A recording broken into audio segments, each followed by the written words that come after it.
манай гол өрсөлдөгч бол ялангуяа шинжлэлийн засгийн газрыг одоо янз бүрийн аргаар өдөж унгаасан.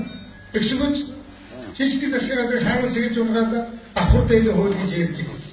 Одоо өнөөдөр энэ ардын намын сайдтар давхар дээлтэй байна уу? Тэгэхээр давхар дээр гэж асуудал үндсэндээ байгаагүй үстэй.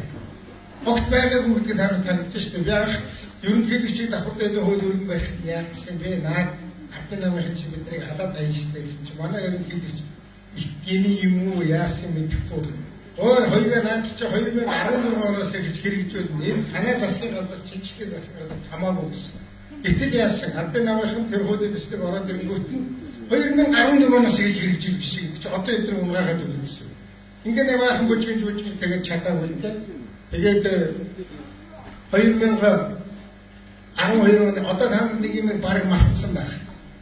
Тэрний дараагаар яасан гэвэл 2012 оны нийслэлийн сонгуулиуд их хурлын сонгуультай хамт яваад бид ялцсан шүү дээ.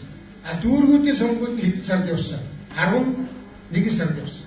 Бид нар нүүрс хөтөлбөрийг ерөнхий сайдварчид бид нар хэдийд хэрэгжүүлсэн? 10 сард нүүрс хөтөлбөр хэрэгжүүлсэн. Яагаад нүүрс хөтөлбөр хэрэгжүүлсэн гэхээр нэгдүгээр бол нүүрсний үн бол нэлээд их өндөр болсон. Хоёрдугаар бол дүүргүүдийн сонгуульд өгсөн тэр цаг үед бол бид нар хэрэгжүүлсэн.